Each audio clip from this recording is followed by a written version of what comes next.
Welcome to yet another day in wrestling history.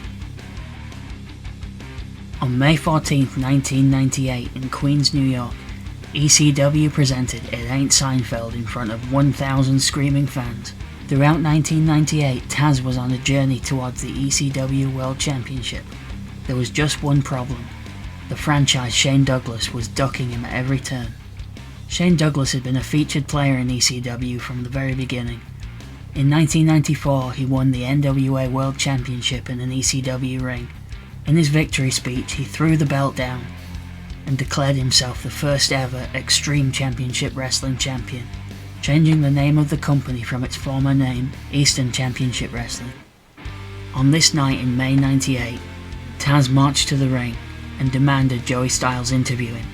Taz said he was sick and tired of the fans calling him the uncrowned world champion, so he produced a black bag, and out of it he pulled the FTW Championship.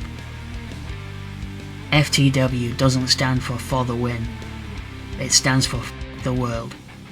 Taz began raising this belt high, declaring himself the world champion. He again challenged Shane Douglas to unify these two belts, but out came Bam Bam Bigelow. Bigelow claimed that Taz wasn't a champion, and he reminded Taz that the last time they were in the ring together, it was Bam Bam who defeated Taz for the ECW television title.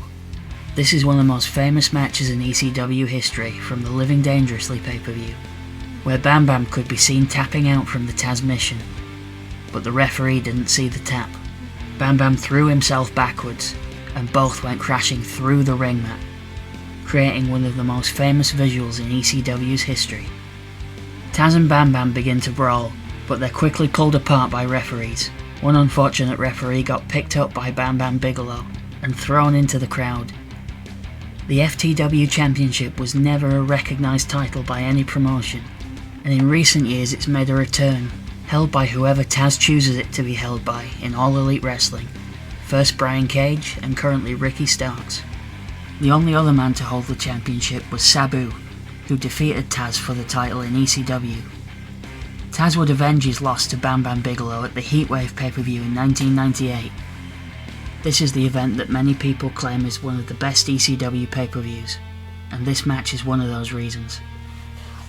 Much like the first match, Taz and Bam Bam managed to crash through the entrance ramp, but this time Taz was able to lock in the Taz mission and submit Bam Bam, as Shane Douglas seethed on commentary. It would be the following January at Guilty as Charged, when the one and only singles match between the franchise and Taz would finally happen. This match was a wild brawl that went all around the building, but it was Taz who would lock in the Taz mission and Douglas would pass out, refusing to submit. Taz finally achieved his goal of being the ECW World Heavyweight Champion.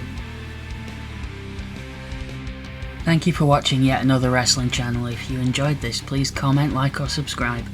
I'll be back tomorrow to talk about the rise of one of TNA's most famous wrestlers.